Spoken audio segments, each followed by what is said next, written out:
ভারতের সংবিধানে 40 নম্বর আর্টিকেলে কি আছে?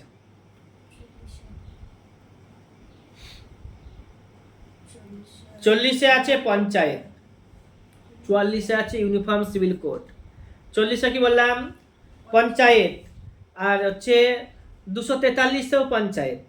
243-এর এ থেকে জেড জি পর্যন্ত পঞ্চায়েত এবং মিউনিসিপ্যালিটি সম্পর্কে আলোচনা করা হয়েছে।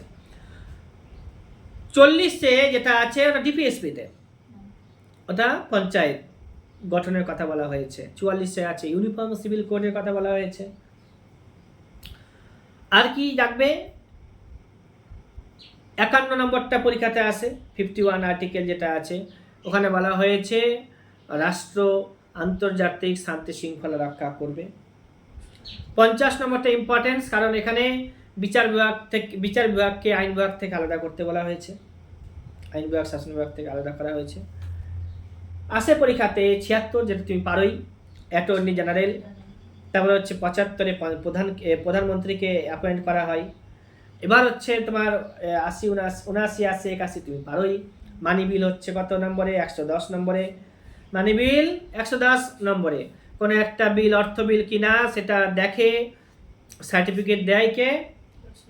স্পিকার। Very good. লোকসভাতে স্পিকার আর রাজ্যসভাতে চেয়ারম্যান থাকে।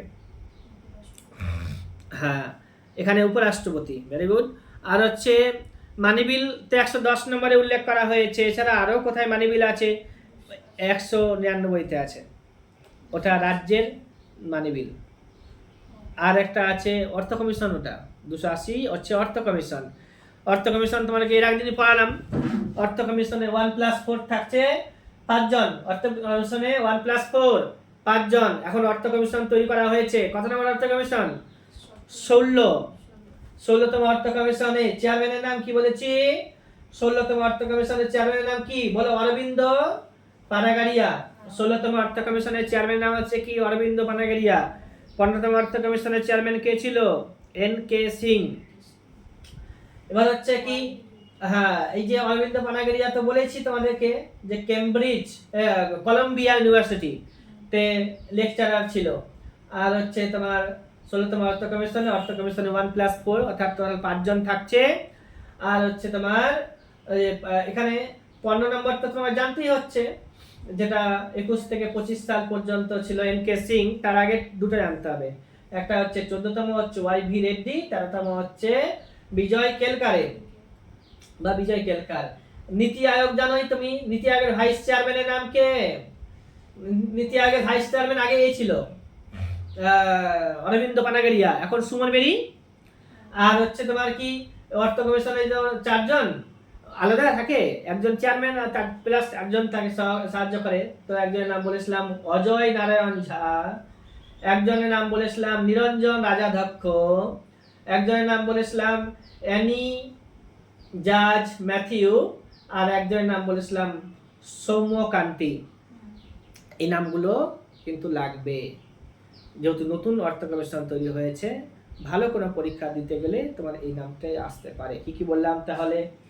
একজনের নাম বলেছি অজয় নারায়ণ ঝা, একজনের নাম বলেছি নিরঞ্জন রাজাধ্যক্ষ, একজনের নাম হচ্ছে ডক্টর সৌম্যকান্তি, একজনের নাম হচ্ছে অ্যানি জাজ ম্যাথিউ, সৌম্যকান্তি, ডক্টর সৌম্যকান্তি, আর একজনের নাম হচ্ছে নিরঞ্জন রাজাধ্যক্ষ, আর একজনের নাম হচ্ছে অজয় নারায়ণ ঝা। আর একটা হেড, তার নাম হচ্ছে কি অরবিন্দ পানাগারিয়া, যে আগে নীতি আয়োগে ছিল। এখন নীতি আয়োগের ভাইস চেয়ারম্যান কে? তো হচ্ছে কি নাম বললাম? সুমন বেরি। আর নীতি আয়োগের চেয়ারম্যান কে? প্রধানমন্ত্রী। প্ল্যানিং কমিশন আগে ছিল, তার চেয়ারম্যান কে ছিল? প্রধানমন্ত্রী। হচ্ছে প্ল্যানিং কমিশনের যে হবে ভাইস চেয়ারম্যান হবে, সে কি হবে? কোন সাবজেক্টে ভালো থাকবে? অর্থনীতিতে সে পারদর্শী থাকবে। অরবিন্দ পানাগারিয়াও পারদর্শী, সুমন বেরিও পারদর্শী। ঠিক আছে?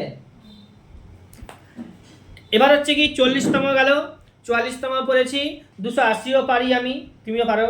এবার হচ্ছে তোমার কি যে 76 নম্বর আর্টিকেলটাও তুমি জানো, সব 79, 80, 81ও জানছো। মানি বিল 110 নম্বরে আছে, বাজেট 112 নম্বরে আছে, জয়েন্ট সিটিং 108 নম্বরে আছে। যে লোকসভা এবং রাজ্যসভা দুটো হাউস, লোকসভা এবং রাজ্যসভা যে দুটো হাউস আছে তাদের মধ্যে জয়েন্ট সিটিং যখন হয়, তো রাষ্ট্রপতি জয়েন্ট সিটিংকে ডাকে, আবার রাষ্ট্রপতি জয়েন্ট সিটিংকে তুলে দেয়। সমন আর প্রোরোগ দুটোই কাজ করে কে? রাষ্ট্রপতি। এবার হচ্ছে